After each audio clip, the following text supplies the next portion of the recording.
ꯅꯨꯡꯁꯤꯕꯤꯗꯨꯅ Manipuri entertainment ꯆꯦꯅꯦꯜꯕꯨ subscribe ꯑꯃꯁꯨꯡ like ꯇꯧꯕꯤꯔꯝꯃꯨ channel ꯑꯁꯤꯅ ꯉꯁꯤꯁꯨ ꯃꯌꯥꯝꯕꯨ ꯏꯀꯣꯛꯅꯣꯅ ꯈꯣꯏꯔꯝꯖꯔꯤ ꯃꯍꯧꯁꯥꯒꯨꯝ ꯉꯁꯤꯁꯨ ꯑꯩꯒꯤ ꯅꯨꯡꯁꯤꯖꯔꯕ ꯁꯕꯁꯀ꯭ꯔꯥꯏꯕꯔꯁꯤꯡꯅ ꯊꯥꯕꯤꯔꯛꯄ ꯃꯅꯤꯄꯨꯔꯤ ꯍꯣꯔꯔ ꯁ꯭ꯇꯣꯔꯤ ꯑꯅꯧꯕ ꯑꯃꯃꯨ ꯃꯌꯥꯝꯒꯤꯗꯃꯛꯇ ꯄꯨꯗꯨꯅ ꯂꯥꯛꯆꯔꯤ ꯋꯥꯔꯤ ꯑꯁꯤꯕꯨ ꯂꯥꯟꯊꯣꯛꯆꯔꯛꯄ ꯃꯇꯝꯗ ꯁꯣꯏꯈꯤ ꯂꯥꯟꯈꯤꯕ ꯌꯥꯎꯔꯕꯁꯨ ꯃꯌꯥꯝꯗ ꯉꯥꯛꯄꯤꯅꯕ ꯍꯥꯏꯖꯔꯤ ꯐꯔꯦ ꯑꯗꯨꯗꯤ ꯃꯌꯥꯝ ꯋꯥꯔꯤꯁꯤ ꯍꯧꯅꯕ ꯇꯧꯖꯔꯒꯦ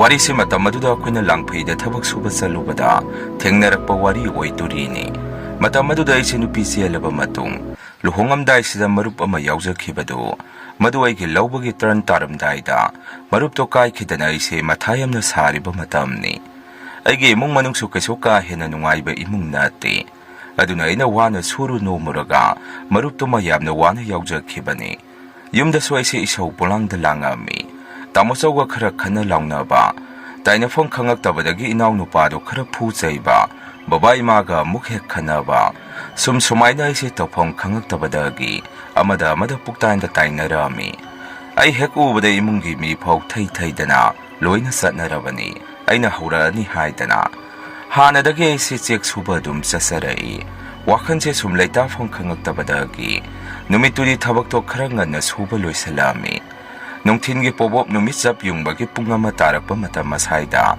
ꯑꯩꯁꯦ ꯌꯨꯝꯗꯁꯨ ꯆꯪꯕ ꯇꯟ ꯏꯃꯥꯟꯅꯕ ꯑꯅꯤ ꯑꯃꯒ ꯚꯦꯟꯗꯔ ꯑꯃꯗ ꯌꯨ ꯊꯛꯄ ꯆꯪꯉꯝꯃꯤ ꯑꯗꯨꯃꯥꯏꯅ ꯌꯨꯗꯣ ꯊꯛꯏꯉꯩ ꯈꯪꯍꯧꯗꯅ ꯀꯅꯥꯒꯨꯝꯕ ꯑꯃꯒꯤ ꯀꯣꯜꯁꯦ ꯑꯩꯒꯤ ꯐꯣꯟꯗ ꯂꯥꯛꯑꯝꯃꯤ ꯑꯩꯁꯨ ꯀꯅꯥꯅꯣꯅꯦ ꯌꯨꯝꯒꯤ ꯃꯤ ꯑꯣꯏꯔꯕꯖꯥꯔ ꯍꯥꯏꯗꯅ ꯐꯣꯟ ꯑꯗꯨ ꯄꯥꯏꯈꯠꯂꯝꯃꯤ ꯃꯗꯨꯗ ꯑꯩꯈꯣꯏꯒ ꯊꯕꯛ ꯁꯨꯃꯤꯟꯅꯕ ꯆꯦꯛꯀꯤ ꯃꯤꯁꯇ꯭ꯔꯤꯗꯨ ꯑꯣꯏꯔꯝꯃꯤ ꯃꯥꯅ ꯑꯩꯉꯣꯟꯗ ꯁꯟꯖꯣꯏ ꯌꯨꯝꯗꯔꯣ ꯂꯩꯔꯤꯗꯣ ꯌꯥꯝꯅ ꯂꯥꯡꯉꯤꯅ ꯀꯔꯤꯅꯣꯃ ꯍꯥꯏꯒꯦ ꯇꯧꯕꯅꯤ ꯍꯥꯏꯔꯛꯏ ꯑꯩꯁꯨ ꯁꯦꯡꯅ ꯍꯥꯏ ꯌꯨꯝꯗꯒ ꯆꯪꯗ꯭ꯔꯤ ꯉꯁꯥꯏꯒꯤꯗꯨꯗꯒꯤ ꯚꯦꯟꯗꯔꯗ ꯌꯨ ꯑꯗꯨꯝ ꯊꯛꯏ ꯈꯨꯝꯃꯤ ꯑꯍꯜ ꯑꯗꯨꯅ ꯑꯃꯨꯛ ꯏꯃꯥꯏꯄꯦꯝꯃ ꯅꯨꯡꯁꯥ ꯌꯛ ꯂꯥꯎꯅ ꯁꯥꯔꯀꯥꯟꯁꯤꯗ ꯆꯥꯛꯁꯨ ꯆꯥꯔꯝꯈꯤꯔꯣꯏ ꯉꯝꯕꯨ ꯉꯝꯃꯤ ꯅꯣꯏꯒꯤ ꯀꯥꯡꯕꯨꯁꯤ ꯑꯗꯨ ꯐꯔꯦ ꯑꯩ ꯋꯥ ꯑꯃꯇ ꯍꯥꯏꯒꯦ ꯑꯩꯈꯣꯏꯅ ꯍꯧꯖꯤꯛ ꯁꯨꯔꯤꯕ ꯊꯕꯛꯇꯣ ꯑꯗꯨꯗꯤ ꯃꯆꯥꯅꯤ ꯁꯦꯟꯁꯨ ꯅꯨꯡꯉꯥꯏꯇꯦ ꯃꯗꯨꯒꯤ ꯊꯕꯛꯇꯨꯃ ꯖꯣꯟꯁꯟ ꯍꯣꯏꯗ ꯄꯤꯊꯣꯛꯑꯝꯃꯁꯤ ꯃꯣꯏ ꯃꯈꯥ ꯇꯥꯅ ꯁꯨꯖꯍꯧꯔꯁꯅꯤ ꯑꯩꯈꯣꯏ ꯈꯔ ꯂꯥꯡꯐꯩꯗ ꯆꯠꯂꯨꯔꯁꯤ ꯑꯆꯧꯕ ꯑꯣꯐꯤꯁ ꯑꯃ ꯁꯥꯔꯨꯁꯤ ꯅꯪꯅꯦ ꯅꯥꯎꯇꯣꯟ ꯍꯣꯏꯅꯦ ꯕꯣꯏ ꯍꯣꯏꯅꯦ ꯏꯌꯥꯝꯕ ꯃꯪꯒꯤ ꯍꯣꯏ ꯑꯩꯈꯣꯏ ꯈꯔ ꯇꯧꯔꯒ ꯍꯌꯦꯡꯗꯩꯗꯤ ꯅꯨꯃꯤꯠ ꯊꯥ ꯐꯔꯝꯃꯔꯣꯏ ꯑꯩꯈꯣꯏ ꯈꯨꯟꯒꯤꯁꯨ ꯂꯥꯏ ꯍꯔꯥꯎꯈ꯭ꯔꯅꯤ ꯅꯌꯥꯝꯕꯗꯤ ꯉꯁꯤꯗꯩꯕꯨ ꯆꯠꯅꯤꯡꯉꯕꯅꯤ ꯍꯥꯏꯔꯛꯏ ꯃꯗꯨꯗ ꯑꯩꯅꯁꯨ ꯍꯣꯏꯅꯦ ꯌꯥꯏꯅꯦ ꯍꯧꯖꯤꯛ ꯑꯗꯨꯝ ꯆꯠꯈ꯭ꯔꯁꯦ ꯑꯩꯁꯨ ꯌꯨꯝꯗ ꯂꯩꯅꯤꯡꯗ꯭ꯔꯦ ꯃꯊꯥ ꯌꯥꯝꯅ ꯁꯥꯔꯦ ꯍꯥꯏꯔꯝꯃꯤ ꯃꯤꯁꯇ꯭ꯔꯤ ꯑꯗꯨꯅꯁꯨ ꯅꯪꯕꯨ ꯌꯥꯕꯨ ꯌꯥꯔꯗ꯭ꯔꯅꯦ ꯌꯨꯝꯗꯗꯤ ꯑꯃꯨꯛꯇꯗꯤ ꯆꯪꯉꯨ ꯈꯣꯠꯁꯨ ꯅꯐꯤ ꯅꯔꯣꯟꯒꯗꯣ ꯈꯔ ꯄꯨꯔꯛꯎ ꯌꯨꯝꯒꯤ ꯃꯤꯗꯁꯨ ꯐꯖꯅ ꯁꯤ ꯆꯟꯅꯤ ꯑꯗꯨ ꯇꯧꯅꯤ ꯍꯥꯏꯔꯝꯃꯣ ꯍꯥꯏꯔꯛꯏ ꯑꯩꯅ ꯑꯃꯨꯛ ꯌꯥꯔꯦꯁꯦ ꯑꯗꯨꯝ ꯆꯠꯈ꯭ꯔꯁꯤ ꯑꯩ ꯁꯦꯟ ꯈꯔ ꯌꯥꯎꯔꯤ ꯁꯤꯅ ꯂꯝꯕꯦꯟꯗ ꯀꯩꯅꯣ ꯈꯔ ꯂꯩꯈ꯭ꯔꯁꯤ ꯑꯩ ꯇꯥ ꯀꯨꯟꯖꯣ ꯍꯣꯏ ꯚꯦꯟꯗꯔꯗ ꯉꯥꯏꯔꯝꯃꯒꯦ ꯅꯣꯏ ꯑꯩꯕꯨ ꯂꯧꯕ ꯂꯥꯛꯎ ꯍꯥꯏꯔꯝꯃꯤ ꯑꯗꯨꯃꯥꯏꯅ ꯑꯩꯁꯦ ꯌꯨ ꯊꯛꯐꯝ ꯚꯦꯟꯗꯔ ꯑꯗꯨꯗꯒꯤ ꯉꯥꯎꯔꯤ ꯑꯗꯨꯝ ꯊꯕꯛ ꯁꯨꯐꯝꯗꯨ ꯇꯝꯅ ꯑꯩꯁꯦ ꯑꯗꯨꯝ ꯆꯠꯂꯝꯃꯤ ꯃꯁꯤꯗ ꯑꯩꯈꯣꯏ ꯃꯌꯥꯝ ꯃꯔꯛꯇ ꯎꯃꯔꯖꯤꯠ ꯍꯥꯏꯗꯅ ꯀꯥꯔꯟ ꯈꯔ ꯇꯥꯕ ꯏꯃꯥꯟꯅꯕ ꯑꯃꯁꯨ ꯌꯥꯎꯔꯛꯏ ꯍꯧꯖꯤꯛꯀꯤ ꯏꯃꯥꯟꯅꯕꯁꯦ ꯑꯩꯗꯤ ꯃꯥꯏ ꯀꯌꯥ ꯆꯥꯟꯅꯗꯦ ꯃꯥꯁꯦ ꯀꯥꯔꯟ ꯌꯥꯝꯅ ꯇꯥꯏ ꯑꯗꯨꯒ ꯃꯥꯁꯦ ꯅꯤꯁꯥ ꯄꯁꯥꯗꯤ ꯑꯍꯦꯟꯕ ꯀꯌꯥ ꯇꯧꯗꯦ ꯌꯨ ꯊꯛꯇꯦ ꯈꯥꯏꯅꯤ ꯆꯨꯔꯨꯞ ꯑꯃꯠꯇ ꯇꯧꯗꯦ ꯃꯥꯏ ꯍꯥꯏꯕ ꯀꯣꯡꯀꯥꯗꯤ ꯐꯖꯅ ꯆꯥꯔꯦ ꯀꯣꯡꯀꯥ ꯆꯥꯔꯒꯅꯤ ꯃꯥꯅ ꯈꯥꯏꯗꯔꯛꯇꯣꯏꯁꯦ ꯑꯩꯈꯣꯏ ꯃꯌꯥꯝꯗ ꯂꯝꯕꯦꯟꯗꯒꯤ ꯃꯥꯁꯦ ꯑꯗꯨꯝ ꯀꯥꯔꯟꯗ ꯇꯥꯔꯒ ꯂꯥꯛꯑꯕꯅꯤ ꯃꯤꯒꯤ ꯈꯨꯜ ꯑꯗꯨ ꯌꯧꯔꯝꯗꯥꯏ ꯅꯨꯄꯤ ꯈꯔ ꯆꯠꯂꯝꯕꯗꯨꯁꯨ ꯃꯥꯅ ꯅꯥꯇꯩ ꯆꯥꯗꯅ ꯈꯔ ꯂꯪꯅꯁꯜꯂꯨꯗꯅ ꯃꯤꯅꯁꯨ ꯊꯤꯅ ꯆꯩꯔꯛꯑꯕꯅꯤ ꯃꯐꯝꯗꯨ ꯌꯧꯔꯦ ꯈꯨꯟꯗꯨꯒꯤ ꯈꯨꯂꯥꯛꯄ ꯎꯅꯔꯦ ꯊꯤꯀꯥꯗꯥꯔ ꯑꯗꯨꯁꯨ ꯑꯥꯗ ꯑꯩꯈꯣꯏ ꯃꯌꯥꯝ ꯉꯥꯏꯔꯒ ꯂꯩꯔꯝꯃꯤ ꯏꯟꯖꯤꯅꯤꯌꯔ ꯃꯌꯥꯡ ꯃꯆꯥ ꯑꯃꯁꯨ ꯊꯤꯀꯥꯗꯥꯔ ꯑꯗꯨꯒ ꯂꯩꯃꯤꯟꯅꯔꯝꯃꯤ ꯑꯩꯈꯣꯏ ꯂꯥꯛꯄꯗ ꯃꯣꯏꯅ ꯇꯧꯍꯟꯅꯤꯡꯉꯤꯕ ꯁꯦꯝꯍꯟꯅꯤꯡꯉꯤꯕ ꯄꯣꯔꯝꯗꯨ ꯏꯁꯇꯤꯃꯦꯠ ꯐꯖꯅ ꯍꯣꯠꯇꯣꯛꯑꯒ ꯑꯩꯈꯣꯏ ꯃꯤꯁꯇ꯭ꯔꯤꯒ ꯄꯨꯡ ꯑꯃ ꯆꯪꯅ ꯃꯣꯏꯁꯦ ꯋꯥꯔꯤ ꯁꯥꯟꯅꯈꯤ ꯃꯐꯝ ꯑꯗꯨ ꯇꯁꯦꯡꯅ ꯍꯥꯏꯔꯕꯗ ꯍꯦꯛ ꯎꯕꯗ ꯑꯀꯤꯕ ꯑꯃ ꯄꯣꯛꯏ ꯆꯤꯡꯈꯣꯡ ꯑꯗꯨꯗꯕꯨ ꯀꯔꯤ ꯑꯣꯐꯤꯁ ꯂꯩꯔꯝꯕꯅꯣ ꯈꯪꯗꯦ ꯃꯤ ꯂꯩꯅꯔꯝꯕꯒꯤ ꯀ꯭ꯋꯥꯔꯇꯔ ꯑꯃꯟꯕ ꯑꯔꯤꯕ ꯀ꯭ꯋꯥꯔꯇꯔꯁꯤ ꯁꯥꯔꯒ ꯇꯦꯛꯄ ꯀꯥꯏꯕ ꯅꯤꯡꯈꯥꯏꯕ ꯇꯧꯗꯨꯅ ꯄꯔꯦꯡ ꯁꯥꯅ ꯑꯗꯥꯏꯗ ꯁꯥꯔꯒ ꯂꯩꯔꯝꯕꯁꯨ ꯊꯦꯡꯅꯔꯝꯃꯤ ꯋꯥꯈꯟꯗꯁꯨ ꯑꯩꯁꯦ ꯑꯁꯨꯝꯅ ꯈꯟꯖꯩ ꯑꯁꯥꯏꯁꯤꯗꯤ ꯕꯨꯠꯀꯤ ꯐꯤꯂꯝ ꯑꯃ ꯅꯝꯃꯒꯗꯤ ꯌꯥꯝꯅ ꯃꯥꯟꯅꯤ ꯀꯩꯅꯣꯝꯃ ꯂꯩꯔꯝꯒꯗꯕ ꯃꯥꯜꯂꯤ ꯈꯜꯂꯝꯃꯤ ꯑꯩꯈꯣꯏꯒꯤ ꯃꯤꯁꯇ꯭ꯔꯤ ꯑꯗꯨꯁꯨ ꯊꯣꯔꯛꯑꯒ ꯑꯩꯈꯣꯏꯗ ꯁꯨꯝꯅ ꯍꯥꯏꯔꯛꯏ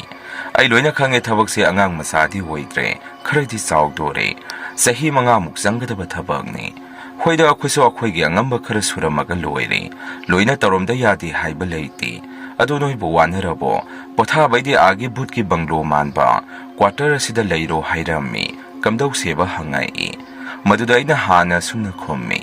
Yare yare ngasaidagi ai wakhal ama khalamini. Asai jaga sidi butki film namagadi mawung tani haidana. Yare asida leigumsi. Saida khola ama sengwatlasi hairami. Moy atay singduna so hoid adumaina tawrasi. Asigi mafamsidi karinuma thorakadaba mali. Kizay hainarai. Umarjit haidana yauriba imanabadu. Madi kari wakhandainu khangde. Quarter adugi hek mamangda pukri asawba malay. Maduda lin mali jiri jiri sentharakpado mana nungdumna thomdalami ai sumagi mataw aduda mangonda sairami kainoni nangna tawridubu ibo nangse akhwedongna nisapasa yu thakpa mi sunati karandi nangsu phajana taine ko lamda lakpada ngairi karigino nangna nakhutna sado asukyamna yaurisi maduda masu machindu khumai yare nupasi kaidawi haike nangsu yamna waba mini engonda de yengsalanu khumai Akwai mystery aduna so umarjin tawrunu lakpada ngairi ne saida leramba sanga jiba panba mata hatpa yade jaga se karino mi tawi neyamba hoisu lamsin thongna salaba mi ne aduna saise heku bada kai gumba ma leibadong ni sada phawi adugini nangwanda moina hairisi law se noina adesida leiba tallagana saida kai kai no khara tawraga khoina leinaba kholado sengbatlu hairai adumaina khose pukri mapala daida khoina leinaba Kholado sengkolami. Thongwa thakpadi aidi ai isagi waina khara pamjai. Aduna numidangi sainsangdi aina thongba tarami. Sakto thongingai yumdagi phone tawraktana aise mapanda ngahak amuk thorami. Aina mapanda thorakpasida Umarjit hariba imanabasi. Madi pukri eduda mapan thoksanbagi mawongda kaigumba ama tawraga leirambase aina thengnarami.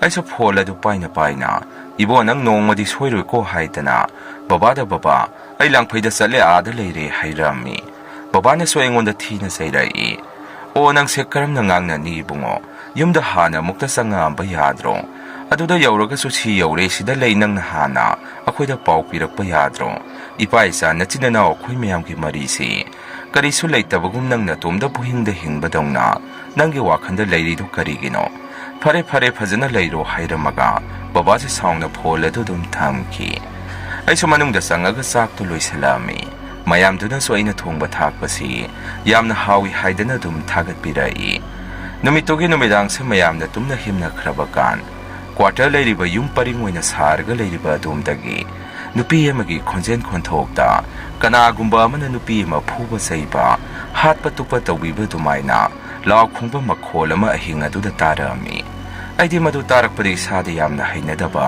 swai lawba ma pokhi wakhanda su kaino ni tawrisina kanano ahingsida mukurau tharaudana adesida kapisina khalami makhol adu sum haumulakpadagi moya taida suaina hauduami maduda moidi tadi karaidagi nupi kapa makhono heklakpaga dugi wado tawranu tummo hairai aisa sauningdana angawba sa taungni makhonse hairami Moiso ko na di makhol adu tarabazani.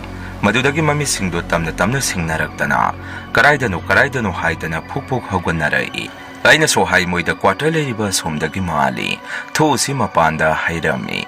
Moina so hoidi ai thusi haidana. Akwai se puna mapanda thorai. Akwai ge khola leiriba dugade dum kharadi lapnari. Ubade dum ingan ngana unare. Adum khonjela dum mayak singna tai nupi amana kappa lawba tawribado. Timing aduda Umarjit haidana karan phu ma yauridu mana nunga ma taplong na khungkalaga maike adom da thomjan ki madu pho adom nupidu lawbu khongba tawbadi lepte akhoi myam na su Umarjit ngangi nang akhoi myam na saroktana nakhung na khut punsalaga nang asida thammuni ko sono de pungsu de susalakanu he ngangami adumaina numitu di hokre mathangi numet nong he ngan baga khoi myam su sumna hainarami ngarangi dubu kari oiribazano asidabu mi leizaru haidana punna nongan baga mafam aduda khoisi sangsalami heku bada quarter sing adu maina sakhibagi mawongda tawi kuina leiba kizaraktana khoisu those hainadana thongnarai khola manung adu so Umarjit haiduna mana kungka saraga mahi kamsandana pungloi hekloi ki nongmadi mase thabak sufamdagi asai phok thoni haidana thoki aduga mase hanjalakte tawraga khola manungda matomda tummaga leirami khoina so kaidawrage hangobada quarter leiriba domda nupi ma thengnarai mana dumaina khoida wari do tamai madu khoi kanamta thajabiramdi magi wado madi karan khara tagan banina Numitudagi mase dum naba hokre. Saba su kaya inti nungay na sakidre. Masa nungayagtaba aduda mayumda hankinaba tawbasu. Matam aduda blockade tawda na lambin satpa yaramdi. Numitudi mase ngantana tungkrabani. Adubo ako'y ahing nungyayda mikap thurakpada. Mase layramdi. Mayam changdana thiyu haydana thinaragpada. Quarter layriba adumda magi khonjenda law khumpa makhonsi tarai. Ako'y so hais adagista layrene. Asidabo ako'y kamaina sangmudoino. Kina ako'y si sangmudaba yararui haydana. Puna may amamampayraga mafam aduda sangsalami. Quarter adugi khwai matai thangbaromdagi masa laurakpadagi. Mayam changdana mafam aduda sangsalubada. Ka amagi manungda magi khonjen tarambado. Sat khonjel adu onthakraga. Nupi amagi khonjen doina. Uraw tharaw duna kapai. Kidana ako'y so mafam marang khangdaba makai. Khola adu tamna senthoknarai. Ngaglibadi ako'yna khola manungda sangakpada. Umarjiti madi tummaga layrami. Ako'yna haudoga nangdi ngasay karayda salugi. Adumayna hangubada madi makhong hamba salubani khumai. Ako'ygi mistri aduna so hais. Sidi magi khonjen saraga kaigumba amana. Ako'ybu mafam aduda kaurakpani. Mawong ama tawri sidi hairai. Aduga umarjisu numitudagi mamita. Nupi ma ure hairamaga mamangi pukri aduda. Mataw karamna chongtharaga siramino khangde. Maduda taraga siduna layrami. Ako'y so maduda angakpa ma oinarami. Tikadara aduda phone tawre maduda tikadara adusu laami. Tikadara aduna so noy pulapti hanba yaroi. Asiba asiga noy mi amagadi. Gari amada puna hankrasi. Yum yongnaba madumadi ay sillagi. Hojik blockade tawbanina noy pulap hanbadi yaroi hairai. Maduda ako'y mistri aduga umarjiki thawai yaudaba. Haksang adu putharaga tikadara aduga moidi yumda hanki. Ako'y so thabak sudre kidana ako'ydi punna tasalaga lehaurami. Numidang asida so quarter adomda umarjiki khonjen manba amaga kanagumba nupi adugi khonjel adugana kappa lawba tawrakpada ako'yse kimandana leifam chafam amata khangamdi. Yamna wana blockade to hangdokhiba ngairaga ako'yse yumda kumnarai. Thawdodugi wari dong ngasi phaw mafam aduda wari oina lehauri. Mayam mahamagi wari se matang asaida loizari. Ani subu wari se muk mayamda khudon tamjari. Aigi mingse tampha kaujai. Isagi sahina nipu muk surakadore. Wari ase aina angang khara oiringai. Saurakna 2008-9 aina sahi tara-taret ka surakpa matamadai waida.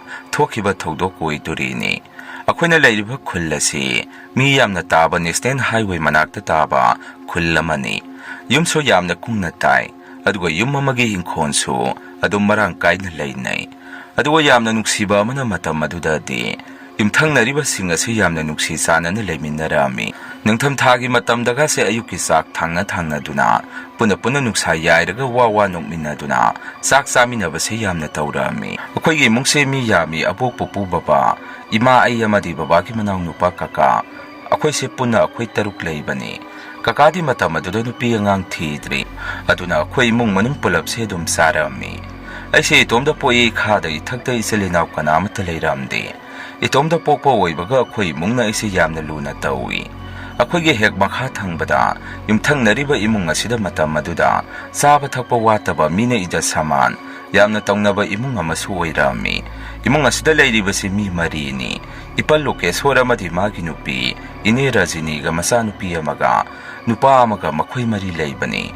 Nupa aduna ahanni aduga itontonbi aduna nupini. Mana ingondagi thani muktang halli. Adubo mingoy na di adum kaunarami. Skunpun bada nata na klasa matada po na paminay. Aduga yumthangnabaga woyre. Isalinaw yamna luna dum tinay. Sanatong bisi masakso yamna pazay. Kususo dum ngawi mayaga nakanda boy. Aduna nonglagpada yamna pazay. Sanatong bisi nupi matomdani. Aduga isu isalinaw itomdaga woybaga. Angang wari ngaydagi hauna dum ibani si sanaminaray. Yumda insang ahawba mahek thongbaga. Amana amabu kaw duna. Adum sak saminay. Ako'ygi imaga mako'ygi ima ine Rajini na so. Ako'y anibu yamna luna sana dum tawbirami. Skun sa paso dum puna salami. Karigumba magi kadaydan o mahek satpada. Ako'y ani si hauna dana dum sali. Aduga wapam amana sanatom bigi mapa. Ipaluke sora si matam aduda. College ki waza wirami. Aduna yamna strict oy layrik laysuda. Thawai yamna yawi. College sa tawbagi moong matawgum. Masasingbu yamna section na sena zay. Lakainadi wa tathok tasin tawbada Asengba mioy ama oina longnariba misakni. Masa warakpadasu yamna sathina phuba chaiba tawi. Masimagna yamna phataba mi ama oy. Natraga masa nuksiba khangdaba mapa amani haibadi nasati. Masagi discipline lamada sasaba mioyni. Ise Sanatombigi mabung adusu ipal Lucas hona. Warakwati kanbadagi metric pass tawkibani haidana. Lakaina adum hainay. Matam adudadi metric pass tawba ngamba mioy haibasi. Thak yamna wangna longnarami. Hojik matamgi MA loiraba singa thak manabagum tawi. Metric exam si yamna su lubagum tawi. Metric kalan thorokpa ngamlabadi. Thabak amati adum phangnarami. Asumna ise Sanatombigi mabungna. Metric kalan basida lekai ki mioy singna su. Imung asubo hena izat tawbirami. Ipal lokesor su yamna saukthokjarami. Lekai isda masa warakwati embada. Imung asigi matau tamjau haidana hainaribani. Matam aduda lairik tamlibani haidana tawrisi. Metric lanthongnaba khaki mawongda tawi. Aduga mi yamna pass tawbasu ngamnaramdi. Sahi ko manga suraba mi phaw metric thaba dum yawi. Matamdi sum hokhibana Sanatombigi igasu class 10 karami. Ise Sanatombina class 10 tamlakpadagi hongna ipal lokesona isebu tuition thaba horami masida natana yumda so ipal lokesona sangduna lairik adum pahalami. Metric thagadaba tha nimuki mamangdagidi ipal lokesona maram sadana ise Sanatombisi mapalipan ithok thohalamde nungtigi thadok naramdaba ibani phawwa punba pangna phangkhidre. Akhoi yumdasu irak lakhidre aisu Sanatombi laktabasi nungaitaba amadi phawi. Adubu ipanna chairakani kibadagi makhoida toina chatpasu ngamamde. Imana su parikha thaduigi tawrini. Parikha loiraga dum lakadaba maraire. Karimata khallunu haidana themjanbirami. Serakasla yamna nokningliba amana metric thaduini haidana. Tawriba ai sase lairik pabadi lairadana. Lairik ta phawba hanna yenglamde. Lakaida marbon sanaba lakaigi imanabi hoida. Koiba chatpa sumna dum tawduna lay. Imana chai thanglabasu ibo hoi pupu hoina adum imada chai thalami. Imana ibu phuge tawragasu angangda phuba yaroi haidana hekta abongna aibu konsanduna thami. Aduna aiga lairik haiba jasagadi tongan ba amamam oirabani. Metric su thagadaba numit kharada ngaisilakpa matam ada waidani. Nongma numidang ama khoi imung manung punna saksangda saksaduna lay. Numito babana nga lairi haidana nga thongi. Baba se pion oi matam maduda. Asumna sakana saringai matam masida. Khoi imana sumna hairei. Ibema Sanatombida yauragadi. Saminaragadi yamna nungaigadabani. Isada oina nga thongbasi hawida haijabani. Nungaiteni solai. Aichu sak sarambadu ngahak hek lepi. Tasengbadi ngasai sak loirapagi matam maduda. Imana haibadagi aina kaubadu salurabani. Adubu masangamjre laroi hairapadagi. Aichu yumda dum halabani. Ibongna mo sumna hairei.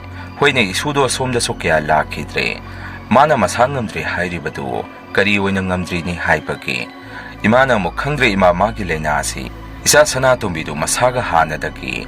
Mayanga kangjabaga school tuition animak punsalakpaduda. Sokthaba henmanbadagi tawkraba so khangdre. Ibongna muklokesor hairisina angangsida. Napu hapuda tawbiribasi henmalabani. Nahanong maso doktor da salini haidana. Mapaga gari tongduna satkhiba ui. Isudo kusu komen ithok thok tabagum tawi. Lairik ta haibada isudo koka loina ngauramani. Babana marak thatuna migidi mapana kan honaraga metric lanaba honari. Akhoigina adu sagi ada sagi. Lekai koibaga magi lairik sing adudi mirang makun saramani hairai. Aisu babana adumna hairakpaduda babada wansenduna baba metric po kaino pass tawroktraga adum thaba yari tudi. Akhoi kakasu mari rak thai hairi tudi hairami. Aigi wafam aduda kakadi sak harami. Aboka pupugadi chumi haidana noi. Mataw sumna numit adudi dum hauzenkre. Matamdi khangaude metric exam su thaba humnarami. Babana exam adum thindok thinjin tawi. Sanatombi su mapaga dum satpani. Subject anidi thaba loisankre. Ob leiba numit amadane aisu numitu. Mangonda phak ama tharaga. Lairik boy khara puthokduna phamduda lay. Lairik paabadi nate lairik mangda phamliba haiduni. Aboka aigada leibani. Numito babadi thabak satki. Pupuna sora satki imadi kadomda satkibano khangaudre. Aina phakta phamaga ibongna imungda lay. Matamasda Sanatombigi mama ine Rajini si khoigida laami. Ai lairambadu ubada tampha nangbo lairik pariro namadi laibra haidana hangai. ꯑꯩꯅꯁꯨ ꯍꯣꯏ ꯄꯥꯔꯤꯅꯤ ꯏꯅꯦ ꯑꯗꯣ ꯏꯃꯥꯗꯤ ꯂꯩꯇꯦ ꯑꯕꯣꯛꯇꯤ ꯂꯩ ꯍꯥꯏꯗꯅ ꯈꯨꯝꯃꯤ ꯏꯅꯦ ꯔꯖꯅꯤꯅ ꯑꯃꯨꯛ ꯑꯗꯨꯗꯤ ꯇꯝꯐꯥ ꯑꯕꯣꯛꯇꯣ ꯃꯄꯥꯟꯗ ꯑꯩ ꯂꯥꯍꯧꯏ ꯑꯃꯨꯛꯇ ꯍꯥꯏꯔꯨꯁꯣ ꯑꯩꯁꯨ ꯏꯃꯨꯡꯗ ꯆꯪꯗꯨꯅ ꯑꯕꯣꯛ ꯀꯧꯔꯨꯔꯦ ꯃꯄꯥꯟꯗ ꯄꯨꯂꯞ ꯙꯔꯤ ꯃꯄꯥꯟꯗ ꯐꯝꯃꯤ ꯏꯕꯣꯡꯅ ꯏꯅꯦ ꯔꯖꯅꯤꯗ ꯑꯣꯟꯁꯤꯟꯗꯨꯅ ꯏꯕꯦꯝꯃ ꯔꯖꯅꯤ ꯅꯪꯕꯨ ꯀꯗꯣꯝꯗꯒꯤꯅꯣ ꯁꯤꯗ ꯁꯨꯝ ꯂꯥꯛꯂꯤꯕ꯭ꯔꯣ ꯏꯅꯦ ꯔꯖꯅꯤꯅ ꯑꯃꯨꯛ ꯏꯟꯗꯣꯝꯆꯥ ꯑꯩ ꯁꯤꯗ ꯂꯥꯛꯄꯅꯤ ꯑꯩꯈꯣꯏ ꯏꯕꯦꯝꯃꯗꯣ ꯃꯁꯥ ꯉꯝꯗꯗꯅ ꯂꯩꯕ ꯑꯗꯨꯗ ꯗꯣꯛꯇꯔ ꯆꯠꯂꯨꯕꯗ ꯗꯣꯛꯇꯔꯅ ꯕꯤꯄꯤ ꯂꯣ ꯑꯣꯏ ꯑꯥꯏꯔꯟꯁꯨ ꯋꯥꯠꯂꯤ ꯍꯥꯏꯔꯛꯏ ꯑꯗꯨꯅ ꯃꯩꯇꯩ ꯌꯦꯟꯒꯤ ꯁꯨꯞ ꯑꯃꯠꯇ ꯁꯦꯝꯕꯤꯒꯦ ꯇꯧꯕꯅꯤ ꯅꯈꯣꯏꯒꯤ ꯃꯩꯇꯩ ꯌꯦꯟ ꯂꯩꯈꯤꯕꯗꯨ ꯂꯥꯕ ꯑꯃꯠꯇ ꯂꯩꯖꯒꯦ ꯂꯥꯛꯂꯤꯕꯅꯤ ꯏꯕꯣꯡꯅꯁꯨ ꯏꯍꯦ ꯑꯣꯟꯊꯣꯛꯄꯅꯤꯗ ꯏꯁꯨꯗꯣ ꯅꯨꯡꯉꯥꯏꯇꯦꯗ ꯑꯗꯨ ꯔꯖꯅꯤ ꯍꯧꯖꯤꯛꯀꯤꯗ ꯌꯦꯟꯗꯣ ꯐꯥꯕ ꯌꯥꯔꯔꯣꯏ ꯍꯣꯔꯦꯟ ꯅꯨꯃꯤꯗꯥꯡꯗꯣ ꯐꯥꯔꯒꯦ ꯍꯌꯦꯡ ꯑꯌꯨꯛ ꯑꯣꯏꯅ ꯂꯧꯕ ꯂꯥꯛꯎ ꯏꯅꯦ ꯔꯖꯅꯤꯁꯨ ꯍꯣꯏ ꯍꯣꯏ ꯏꯟꯗꯣꯝꯆꯥ ꯍꯥꯏꯔꯝꯃꯒ ꯑꯗꯨꯝ ꯃꯌꯨꯝꯗ ꯆꯠꯈ꯭ꯔꯦ ꯏꯕꯣꯡꯅꯁꯨ ꯑꯩꯉꯣꯟꯗ ꯑꯃꯨꯛ ꯑꯣꯟꯁꯤꯟꯗꯨꯅ ꯏꯕꯦꯝꯃ ꯅꯨꯡꯉꯥꯏꯇꯦꯅ ꯁꯅꯥꯇꯣꯝꯕꯤꯗꯨ ꯃꯄꯥꯒꯤ ꯁꯥꯔꯩꯗ ꯑꯉꯥꯡꯗꯣ ꯑꯅꯥꯕ ꯑꯣꯜꯂꯦ ꯑꯗꯨꯃꯥꯏꯅ ꯑꯕꯣꯛꯁꯦ ꯅꯨꯡꯉꯥꯏꯇꯅ ꯁꯣꯟꯗꯨꯅ ꯂꯩꯍꯧꯏ ꯃꯇꯝꯗꯤ ꯁꯨꯝ ꯍꯧꯈꯤꯕꯅ ꯃꯦꯇ꯭ꯔꯤꯛ ꯑꯦꯛꯖꯥꯝꯁꯨ ꯂꯣꯏꯁꯟꯈ꯭ꯔꯦ ꯑꯦꯛꯖꯥꯝ ꯂꯣꯏꯕꯒꯩꯗꯤ ꯏꯃꯥꯒꯤ ꯃꯄꯥꯝꯗ ꯂꯩꯕ ꯑꯗꯨꯝ ꯆꯠꯂꯝꯃꯤ ꯏꯃꯥꯒꯤ ꯃꯄꯥꯝꯁꯤ ꯑꯩꯈꯣꯏꯗꯒꯤ ꯈꯔ ꯂꯥꯞꯄꯤ ꯒꯥꯔꯤꯗ ꯑꯗꯨꯝ ꯆꯠꯄꯅꯤ ꯃꯇꯝꯅ ꯄꯨꯔꯛꯇꯨꯅ ꯃꯦꯇ꯭ꯔꯤꯛ ꯑꯦꯛꯖꯥꯝꯁꯨ ꯑꯗꯨꯝ ꯍꯥꯏꯗꯣꯛꯅꯔꯝꯃꯤ ꯃꯦꯇ꯭ꯔꯤꯛ ꯄꯩꯈꯥ ꯍꯥꯏꯗꯣꯛꯄꯗꯨꯗ ꯃꯅꯤꯄꯨꯔꯁꯤ ꯄꯨꯛꯅꯤꯡ ꯍꯦꯛ ꯅꯤꯜꯂꯤ ꯏꯃꯥꯒꯤ ꯃꯄꯥꯝꯁꯨ ꯄꯨꯡꯂꯥꯡ ꯍꯦꯛ ꯂꯥꯡꯉꯤ ꯂꯩꯀꯥꯏꯗ ꯀꯅꯥ ꯀꯅꯥ ꯄꯥꯁ ꯇꯧꯕꯒꯦ ꯍꯥꯏꯗꯅ ꯍꯪꯅꯕꯗ ꯄꯨꯛꯅꯤꯡ ꯍꯦꯛ ꯅꯤꯜꯂꯤ ꯄꯥꯁ ꯇꯧꯕꯁꯤꯡꯅ ꯍꯔꯥꯎ ꯅꯨꯡꯉꯥꯏꯕ ꯐꯣꯡꯗꯣꯛꯄ ꯑꯗꯨꯒ ꯄꯥꯁ ꯇꯧꯗ꯭ꯔꯕ ꯈꯔꯅ ꯊꯋꯥꯏ ꯅꯨꯡꯉꯥꯏꯇꯅ ꯂꯩꯅꯔꯝꯃꯤ ꯆꯩꯔꯛ ꯑꯁꯤꯗ ꯑꯩꯗꯤ ꯃꯦꯇ꯭ꯔꯤꯛꯁꯨ ꯄꯥꯁ ꯇꯧꯈꯤꯗꯦ ꯄꯥꯁ ꯇꯧꯔꯛꯇ꯭ꯔꯒꯁꯨ ꯑꯩꯗꯤ ꯀꯔꯤꯁꯨ ꯅꯨꯡꯉꯥꯏꯇꯕ ꯄꯣꯛꯑꯝꯗꯦ ꯄꯥꯁ ꯇꯧꯔꯣꯏ ꯍꯥꯏꯕꯁꯨ ꯏꯁꯥꯅ ꯑꯗꯨꯝ ꯈꯪꯖꯩ ꯑꯗꯨꯅ ꯊꯣꯏꯅ ꯈꯟꯖꯜꯂꯨꯗꯦ ꯑꯩꯈꯣꯏ ꯃꯥꯝꯇꯣꯟꯅ ꯐꯦꯜ ꯑꯣꯏꯕꯒꯤ ꯌꯦꯟ ꯆꯥꯁꯤ ꯍꯥꯏꯗꯨꯅ ꯌꯦꯟ ꯊꯣꯡꯗꯨꯅ ꯆꯥꯔꯝꯃꯤ ꯌꯥꯝꯅ ꯅꯣꯛꯅꯤꯡꯕ ꯃꯇꯧꯅꯤ ꯑꯩꯒꯤ ꯐꯦꯜ ꯑꯣꯏꯕꯒꯤ ꯌꯦꯟ ꯊꯣꯡꯂꯤꯕꯅꯤ ꯍꯥꯏꯗꯅ ꯇꯧꯔꯤꯕꯗꯣ ꯑꯩꯗꯤ ꯏꯀꯥꯏꯕꯒ ꯂꯩꯕꯤꯕ ꯅꯠꯇꯦ ꯑꯩꯗꯤ ꯑꯗꯨꯝ ꯆꯥꯛꯇꯣ ꯐꯖꯅ ꯆꯥꯔꯝꯃꯤ ꯅꯨꯃꯤꯠꯇꯨꯗꯤ ꯑꯁꯨꯝꯅ ꯁꯨꯝ ꯍꯧꯖꯟꯈ꯭ꯔꯦ ꯃꯊꯪꯒꯤ ꯅꯣꯡꯉꯥꯜꯂꯛꯄꯗ ꯑꯌꯨꯛꯀꯤ ꯄꯨꯡ 8 ꯇꯥꯔꯛꯄ ꯃꯇꯝ ꯑꯁꯤꯗ ꯕꯕꯥꯁꯦ ꯏꯃꯥꯒꯤ ꯃꯄꯥꯝꯗ ꯂꯥꯛꯑꯝꯃꯤ ꯕꯕꯥꯒꯤ ꯃꯇꯝ ꯑꯗꯨꯗ ꯁ꯭ꯀꯨꯇꯔ ꯑꯃ ꯂꯩꯔꯝꯃꯤ ꯃꯗꯨꯒꯤ ꯁ꯭ꯀꯨꯇꯔ ꯑꯗꯨꯗ ꯂꯥꯛꯄꯅꯤ ꯑꯩꯅ ꯆꯤꯟꯌꯥ ꯁꯦꯡꯕ ꯂꯣꯏꯔꯒ ꯊꯣꯔꯛꯄꯗ ꯕꯕꯥꯒ ꯃꯥꯝꯇꯣꯟ ꯍꯣꯏ ꯃꯣꯏ ꯃꯌꯥꯝꯒ ꯄꯨꯂꯞ ꯋꯥꯔꯤ ꯑꯔꯨꯕ ꯑꯃ ꯁꯥꯕꯒꯤ ꯃꯑꯣꯡꯗ ꯂꯩꯔꯝꯃꯤ ꯑꯩꯁꯨ ꯕꯕꯥꯒꯤ ꯃꯅꯥꯛꯇ ꯆꯪꯁꯟꯗꯨꯅ ꯕꯕꯥ ꯑꯩ ꯂꯧꯕ ꯂꯥꯛꯂꯤꯔꯣ ꯕꯕꯥꯅꯁꯨ ꯃꯥꯅ ꯏꯕꯦꯝꯃ ꯅꯐꯤ ꯅꯔꯣꯜ ꯂꯣꯏꯁꯜꯂꯨꯔꯣ ꯌꯨꯝꯗ ꯍꯟꯅꯕ ꯇꯧꯔꯁꯤ ꯑꯩꯁꯨ ꯏꯃꯨꯡꯗ ꯆꯪꯗꯨꯅ ꯑꯩꯒꯤ ꯄꯣꯠ ꯆꯩꯗꯨ ꯂꯣꯏꯁꯜꯂꯛꯑꯝꯃꯤ ꯂꯣꯏꯁꯟꯕ ꯂꯣꯏꯔꯗꯨꯅ ꯕꯕꯥ ꯏꯕꯥꯅꯤꯁꯨ ꯌꯨꯝꯂꯣꯝꯗ ꯍꯜꯂꯛꯑꯝꯃꯤ ꯑꯩꯅ ꯌꯨꯝ ꯌꯧꯁꯜꯂꯛꯄꯗꯗꯤ ꯐꯤꯉꯧ ꯁꯦꯠꯄ ꯅꯨꯄꯥ ꯅꯨꯄꯤ ꯃꯤ ꯃꯌꯥꯝ ꯑꯃ ꯑꯩꯈꯣꯏꯒꯤ ꯂꯩꯔꯛꯀꯗꯣꯝꯗ ꯆꯠꯊꯣꯛ ꯆꯠꯁꯤꯟ ꯇꯧꯕꯁꯦ ꯑꯩꯅ ꯎꯔꯛꯑꯝꯃꯤ ꯃꯗꯨꯗ ꯑꯩꯅ ꯕꯕꯥꯗ ꯕꯕꯥ ꯀꯅꯥ ꯂꯩꯇꯕ ꯌꯥꯎꯒꯦ ꯂꯩꯀꯥꯏ ꯑꯁꯤꯗꯕꯨ ꯕꯕꯥꯅꯁꯨ ꯌꯨꯝ ꯌꯧꯔꯒ ꯍꯥꯏꯔꯒꯦ ꯏꯕꯦꯝꯃ ꯍꯥꯏꯔꯛꯏ ꯌꯨꯝ ꯌꯧꯔꯦ ꯏꯃꯥꯗꯤ ꯌꯨꯝꯗ ꯂꯩꯔꯝꯗꯦ ꯑꯕꯣꯛꯇꯤ ꯃꯪꯒꯣꯟꯗ ꯄꯨꯡꯉꯧ ꯐꯅꯦꯛ ꯑꯃ ꯁꯦꯠꯂꯒ ꯂꯩꯔꯝꯃꯤ ꯑꯩ ꯂꯥꯛꯄ ꯎꯕꯗ ꯏꯕꯦꯝꯃ ꯍꯥꯏꯗꯅ ꯑꯩꯕꯨ ꯀꯣꯟꯁꯟꯗꯨꯅ ꯀꯞꯄꯛꯏ ꯑꯩꯁꯨ ꯑꯕꯣꯛꯄꯨ ꯀꯣꯟꯁꯜꯂꯤ ꯑꯗꯨꯒ ꯀꯅꯥ ꯂꯩꯇꯕ ꯌꯥꯎꯔꯒꯦ ꯍꯪꯉꯨꯕꯗ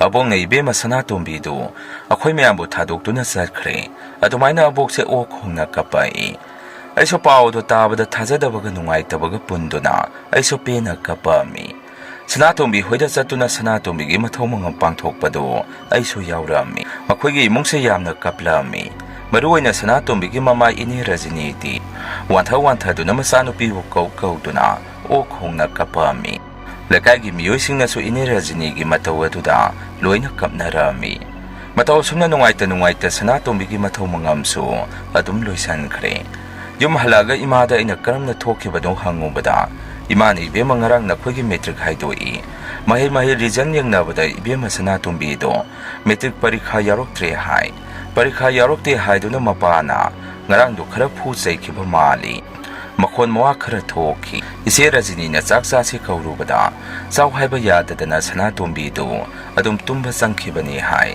ꯉꯁꯤ ꯅꯣꯡꯉꯥꯜꯂꯛꯄꯗ ꯃꯈꯣꯏꯒꯤ ꯕꯥꯠꯔꯨꯝ ꯃꯌꯥꯗ ꯐꯤꯅꯥꯏꯜ ꯊꯛꯇꯨꯅ ꯂꯩꯔꯝꯕꯗꯨ ꯃꯃꯥꯅ ꯑꯌꯨꯛ ꯍꯧꯒꯠꯂꯛꯄꯗ ꯊꯦꯡꯅꯔꯛꯄꯗꯒꯤ ꯃꯔꯥꯡ ꯒꯥꯔꯤ ꯄꯨꯊꯣꯛꯅꯗꯨꯅ ꯍꯣꯁꯄꯤꯇꯥꯜꯗ ꯄꯨꯈꯠꯂꯛꯑꯝꯃꯤ ꯑꯗꯨꯕꯨ ꯗꯣꯛꯇꯔꯅ ꯃꯇꯝ ꯌꯥꯝꯅ ꯀꯥꯟꯅꯅ ꯄꯨꯈꯠꯂꯛꯂꯦ ꯊꯦꯡꯃꯟꯈ꯭ꯔꯦ ꯍꯥꯏꯗꯅ ꯁꯅꯥꯇꯣꯝꯕꯤꯁꯤ ꯀꯟꯕ ꯉꯝꯗꯅ ꯑꯗꯨꯝ ꯌꯨꯝꯗ ꯄꯨꯊꯈꯤꯕꯅꯤ ꯄꯥꯎ ꯑꯗꯨ ꯇꯝꯃꯒ ꯏꯃꯥꯁꯤ ꯌꯥꯝꯅ ꯀꯞꯄꯛꯑꯝꯃꯤ ꯁꯅꯥꯇꯣꯝꯕꯤꯅ ꯂꯩꯈꯤꯗ꯭ꯔꯕ ꯃꯇꯨꯡ ꯃꯈꯣꯏ ꯏꯃꯨꯡꯁꯤ ꯌꯥꯝꯅ ꯇꯝꯅꯩ ꯍꯥꯏꯗꯅ ꯂꯩꯀꯥꯏꯅ ꯂꯤꯐꯨꯡ ꯉꯥꯡꯅꯩ ꯅꯨꯃꯤꯗꯥꯡꯁꯤ ꯃꯈꯣꯏ ꯏꯃꯨꯡꯗ ꯁꯅꯥꯇꯣꯝꯕꯤꯒꯤ ꯃꯈꯣꯟ ꯃꯋꯥ ꯑꯗꯨꯝ ꯇꯥꯕ ꯐꯪꯉꯝꯃꯤ ꯍꯥꯏ ꯃꯈꯣꯏ ꯌꯨꯝꯒ ꯑꯩꯈꯣꯏ ꯌꯨꯝꯒꯁꯦ ꯂꯥꯡꯈꯣꯡ ꯑꯃꯅ ꯈꯟꯕꯅꯤ ꯁꯝꯕꯜ ꯂꯄꯟ ꯈꯥꯅꯕꯁꯨ ꯅꯠꯇꯦ ꯑꯗꯨꯅ ꯃꯈꯣꯏꯒꯤ ꯌꯨꯝꯒ ꯑꯩꯈꯣꯏꯒꯤ ꯌꯨꯝꯒꯁꯤ ꯏꯉꯥꯟ ꯉꯥꯟꯅ ꯑꯗꯨꯝ ꯎꯅꯩ ꯑꯩꯈꯣꯏ ꯏꯃꯨꯡꯁꯨ ꯃꯈꯣꯏꯗ ꯌꯥꯝꯅ ꯇꯣꯏꯅ ꯑꯗꯨꯝ ꯆꯪꯊꯣꯛ ꯆꯪꯁꯤꯟ ꯇꯧꯗꯨꯅ ꯑꯋꯥꯠ ꯑꯄꯥ ꯌꯦꯡꯕꯤꯔꯛꯑꯝꯃꯤ ꯑꯁꯤ ꯅꯨꯃꯤꯠꯅꯤ ꯑꯩꯈꯣꯏ ꯏꯃꯨꯡ ꯉꯟꯅ ꯃꯈꯣꯏꯒꯤꯗ ꯆꯠꯂꯤ ꯄꯥꯡꯕ ꯌꯥꯕ ꯃꯇꯦꯡ ꯄꯥꯡꯕꯤꯔꯛꯑꯝꯃꯤ ꯃꯈꯣꯏꯒꯤ ꯁꯨꯃꯥꯡꯗꯅ ꯂꯥꯏꯇꯤꯡꯒꯤ ꯊꯕꯛ ꯇꯧꯔꯤ ꯂꯩꯀꯥꯏꯒꯤ ꯂꯥꯛꯄꯤꯔꯤꯕ ꯃꯌꯥꯝꯁꯨ ꯄꯨꯜꯂꯤꯕꯅꯤ ꯑꯩꯁꯨ ꯏꯃꯨꯡꯗ ꯄꯣꯠ ꯑꯃ ꯂꯧꯒꯦ ꯍꯥꯏꯗꯨꯅ ꯆꯪꯉꯛꯄꯅꯤ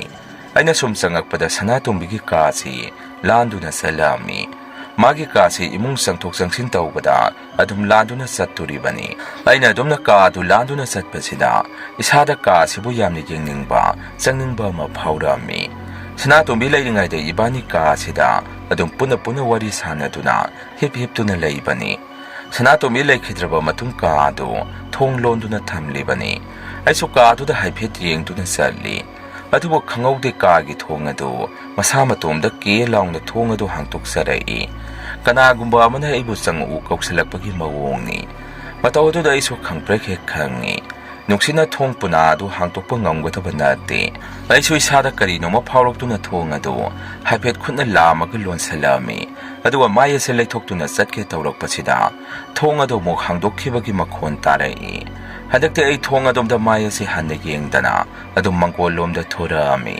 ꯑꯕꯣꯛꯇ ꯑꯩꯅ ꯃꯁꯤꯒꯤ ꯄꯥꯎꯁꯤ ꯇꯝꯕꯗꯁꯨ ꯑꯕꯣꯛꯁꯨ ꯁꯅꯥꯇꯣꯝꯕꯤꯒꯤ ꯀꯥꯗ ꯅꯍꯥꯟ ꯁꯅꯥꯇꯣꯝꯕꯤꯒꯤ ꯃꯐꯤ ꯃꯔꯣꯟ ꯈꯔ ꯇꯥꯁꯤꯟꯕꯒꯤ ꯆꯪꯂꯨꯕꯗ ꯑꯕꯣꯛꯀꯤ ꯃꯅꯤꯡꯗ ꯃꯤ ꯑꯃ ꯁꯠ ꯂꯥꯟꯗꯨꯅ ꯆꯠꯈꯤꯕꯒꯤ ꯁꯥꯎꯝ ꯑꯃ ꯐꯪꯈꯤ ꯑꯕꯣꯛꯇꯁꯨ ꯀꯩꯒꯨꯝꯕ ꯑꯃ ꯊꯦꯡꯅꯈꯤ ꯇꯝꯃꯛꯏ ꯑꯁꯇꯤꯁꯨ ꯂꯣꯏꯈ꯭ꯔꯦ ꯁꯣꯔꯥꯇꯤ ꯈꯔ ꯋꯥꯠꯂꯤꯕ ꯃꯇꯝꯅꯤ ꯃꯇꯝ ꯑꯁꯤꯗ ꯁꯅꯥꯇꯣꯝꯕꯤ ꯍꯣꯏꯒ ꯑꯩꯈꯣꯏꯒ ꯇꯥꯏꯅꯕꯁꯤ ꯌꯥꯝꯅ ꯇꯝꯅꯔꯝꯃꯤ ꯁꯅꯥꯇꯣꯝꯕꯤꯅ ꯐꯤꯅꯥꯏꯟ ꯊꯛꯑꯝꯃꯤ ꯍꯥꯏꯔꯤꯕ ꯃꯈꯣꯏꯒꯤ ꯕꯥꯠꯔꯨꯝ ꯂꯩꯔꯤꯕ ꯑꯗꯨ ꯇꯣꯏꯂꯦꯠ ꯑꯅꯤ ꯑꯃꯒ ꯄꯨꯟꯅ ꯀꯥ ꯑꯍꯨꯝ ꯊꯣꯛꯄꯒꯤ ꯃꯑꯣꯡꯗ ꯁꯤꯃꯦꯟꯅ ꯍꯩꯔꯒ ꯁꯥꯕꯅꯤ ꯑꯩꯈꯣꯏꯒꯤꯁꯨ ꯇꯣꯏꯂꯦꯠ ꯑꯃꯒ ꯕꯥꯠꯔꯨꯝ ꯑꯃꯒ ꯁꯅꯥꯇꯣꯝꯕꯤ ꯍꯣꯏꯒꯤ ꯕꯥꯠꯔꯨꯝ ꯂꯩꯔꯤꯕ ꯑꯗꯨꯒ ꯃꯄꯥ ꯍꯩꯔꯞ ꯃꯥꯟꯅꯅ ꯁꯥꯕꯅꯤ ꯑꯗꯨꯅ ꯑꯩꯈꯣꯏ ꯏꯃꯨꯡ ꯑꯁꯤ ꯅꯨꯃꯤꯗꯥꯡ ꯑꯊꯦꯡꯕꯗ ꯋꯥꯁꯔꯨꯝꯒ ꯆꯪꯕꯁꯤ ꯌꯥꯝꯅ ꯀꯤꯟꯅꯔꯝꯃꯤ ꯁꯅꯥꯇꯣꯝꯕꯤ ꯍꯣꯏꯒꯤ ꯏꯃꯨꯡꯁꯨ ꯁꯅꯥꯇꯣꯝꯕꯤ ꯍꯦꯛ ꯂꯩꯈꯤꯗꯕꯒ ꯏꯅꯦ ꯔꯖꯅꯤꯗꯤ ꯃꯁꯥꯒꯤ ꯃꯩꯆꯥꯛꯅ ꯃꯁꯥꯗꯨ ꯅꯥꯗꯨꯅ ꯂꯩꯔꯤꯕꯅꯤ ꯑꯗꯨꯅ ꯃꯈꯣꯏꯒꯤ ꯏꯃꯨꯡꯁꯤ ꯑꯌꯨꯛ ꯅꯨꯡꯊꯤꯟꯒꯤ ꯃꯇꯝꯗ ꯐꯥꯎ ꯆꯦꯛꯃꯧꯐꯥꯎ ꯂꯥꯎꯔꯝꯗꯦ ꯅꯣꯡꯃ ꯅꯨꯃꯤꯠ ꯑꯃꯗꯤ ꯑꯩꯈꯣꯏ ꯕꯕꯥꯁꯤ ꯅꯨꯃꯤꯗꯥꯡ ꯐꯅ ꯊꯦꯡꯉꯐꯥꯎ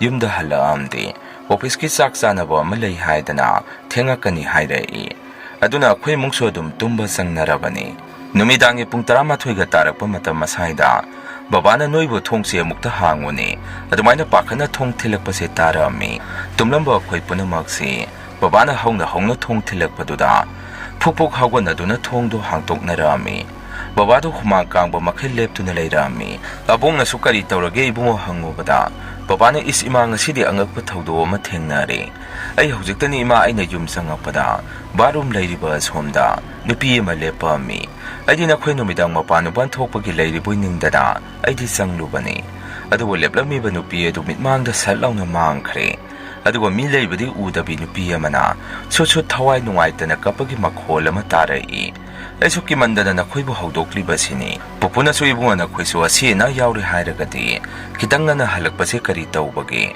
ꯅꯁꯥꯗꯣ ꯃꯩ ꯅꯤꯡꯊꯤꯖꯅ ꯑꯣꯛꯊꯣꯛꯎ ꯍꯥꯏꯔꯝꯃꯒ ꯄꯨꯄꯨꯗꯤ ꯑꯗꯨꯝ ꯇꯨꯝꯕ ꯆꯪꯈ꯭ꯔꯦ ꯑꯩꯈꯣꯏꯁꯨ ꯏꯃꯨꯡꯗ ꯅꯨꯃꯤꯠꯇꯨꯃꯗꯤ ꯑꯗꯨꯝ ꯄꯣꯊꯥꯅꯔꯦ ꯅꯣꯡ ꯅꯤꯅꯤꯗꯤ ꯑꯁꯨꯝ ꯍꯧꯖꯤꯟꯈ꯭ꯔꯦ ꯅꯨꯃꯤꯠꯇꯨꯗꯤ ꯑꯍꯤꯡꯗ ꯑꯩꯁꯦ ꯈꯣꯡ ꯌꯥꯝꯅ ꯍꯥꯝꯅꯤꯡꯉꯝꯃꯤ ꯐꯛꯂꯥꯡ ꯒꯥꯔꯤ ꯑꯗꯨꯗ ꯄꯨꯡ ꯌꯦꯡꯉꯨꯕꯗ ꯄꯨꯡ 2ꯒ ꯃꯤꯅꯤꯠ 90 ꯆꯠꯇꯨꯅ ꯂꯩꯔꯝꯃꯤ ꯑꯩꯁꯨ ꯐꯅ ꯀꯨꯏꯅꯗꯤ ꯈꯥꯡꯖꯟꯕꯅꯤ ꯑꯗꯨꯕꯨ ꯈꯥꯡꯕ ꯉꯝꯃꯛꯇꯕꯗꯒꯤ ꯏꯃꯥꯕꯨ ꯍꯧꯗꯣꯛꯏ ꯏꯃꯥ ꯑꯩ ꯈꯣꯡ ꯌꯥꯝꯅ ꯍꯥꯝꯅꯤꯡꯉꯦ ꯑꯃꯨꯛꯇ ꯉꯥꯏꯕꯤꯌꯨ ꯍꯥꯏꯗꯅ ꯏꯃꯥꯁꯨ ꯐꯃꯨꯡꯗꯒꯤ ꯍꯛꯀꯥꯝ ꯋꯥ ꯆꯟꯗꯨꯅ ꯃꯄꯥꯟꯗ ꯊꯣꯔꯛꯏ ꯏꯃꯥꯅ ꯕꯥꯠꯔꯨꯝ ꯃꯌꯥꯗ ꯃꯣꯔꯥ ꯑꯃ ꯊꯥꯔꯒ ꯉꯥꯏꯍꯜꯂꯒ ꯑꯩꯅ ꯄ꯭ꯔꯞ ꯇꯣꯏꯂꯦꯠꯇ ꯄꯥꯏꯁꯜꯂꯛꯑꯝꯃꯤ ꯈꯣꯡ ꯍꯥꯝꯕ ꯑꯗꯨ ꯇꯪꯈꯥꯏ ꯆꯠꯂꯛꯄ ꯃꯇꯝ ꯑꯁꯤꯗ ꯑꯩꯈꯣꯏꯒꯤ ꯇꯣꯏꯂꯦꯠ ꯃꯅꯤꯡꯗꯒꯤ ꯃꯈꯣꯜ ꯑꯃ ꯇꯥꯔꯛꯏ ꯃꯈꯣꯜ ꯑꯗꯨ ꯏꯁꯤꯡ ꯄꯤꯛ ꯊꯟꯅ ꯌꯥꯎꯕ ꯕꯛꯀꯦꯠ ꯑꯃꯗ ꯅꯨꯡ ꯃꯆꯥ ꯑꯃꯅ ꯆꯕꯨꯛ ꯊꯥꯗꯕꯗꯧꯅ ꯁꯥꯟꯅꯕꯒꯤ ꯃꯈꯣꯟꯒꯨꯝ ꯇꯧꯏ ꯅꯣꯡ ꯆꯨꯕꯁꯨ ꯅꯠꯇꯦ ꯍꯧꯖꯤꯛꯄꯨ ꯀꯅꯥꯅ ꯀꯔꯥꯏꯗꯒꯤ ꯏꯁꯤꯡ ꯁꯥꯟꯅꯗꯣꯔꯤꯕꯅꯣ ꯍꯥꯏꯗꯨꯅ ꯀꯟꯅ ꯈꯜꯂꯤꯉꯩ ꯃꯇꯝ ꯑꯁꯤꯗ ꯍꯟꯗꯛꯇꯤ ꯃꯤ ꯑꯃꯅ ꯀꯣꯟ ꯐꯦꯡꯕꯒꯤ ꯃꯈꯣꯜ ꯑꯃꯃꯨꯛ ꯇꯥꯔꯛꯏ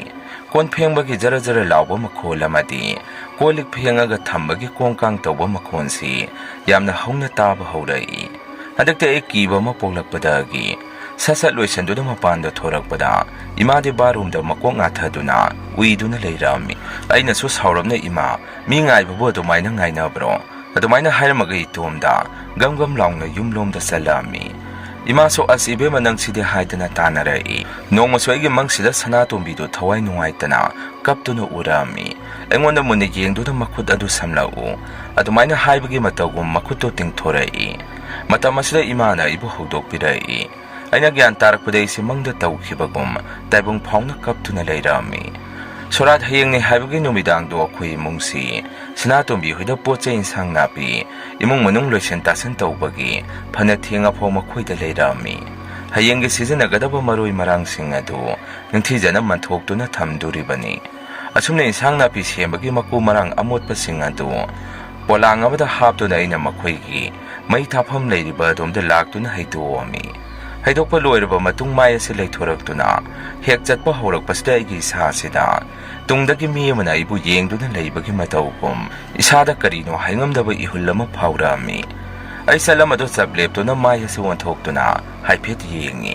Barum tole layriba do yaw dingay da, yumdagi kitang sa toga layba, pata hawti may tapam adudani. Mapamastagi yeng bada tole layriduso, adum ingan nga na urabani. Ay nasumuna yeng basta musi-musi tawba, migi saban maan ba malep to na layba si urami. Mit may karimata ubadi nati, adu lep-liba mitam maduna, ay ngonda yeng li hay ba si isada chapsa na paurami. At may na lep nang badagi migi saban maan ba ado, makuting tokpagi mataw gum tawrai. Mataw do ubaday di laway lutola si saat kre. Mamang da ay namang kiba mga dukhang ning hekting singag to na, ima-ima hay do na paka na kutagi, polang ado tadarum do na sensalay. Ima da pao do tamlubada, ima na kariso tawro ibema, nangi wakana ni tabak suloy re. Yumda hala si hay da na numito di, ima aga po na yumda halay. Ako'y mong manong po na wari sana rami. Maduda ibong na sunang nahali do, ay so tazay edo bo kariso kiro no. Abo ka tumtok si hayda na numito abo ka tumin na rami. Suraso do mapung panuloysan kre, kaptaba ka naso yawramde. Kakalo ke sorso masagi foto do, ura-ura ka mapile palayta na tiktok say. Ise sana tumigi surat loy kraba matung dati, hanatam na ramba singa do sa loy na pagkre. Inera zinidi masagi wakandagi, panakwida na do na laiki. Adubo matam na sumahok na, tamna pata do na hanagi punsida hanjalang na ba, mayam kan na honarami. Hogdite iso yung kay pando na isa saujari, inira ziniso ahan matam yok salak pa na, moiso adum laikidre. Masini mayam nga sige riyan horror story. Matanggi wari tagalak pa na mayam po na mukteng narasi. Nga sige di mayam dagi kain na nababiti ay laujari.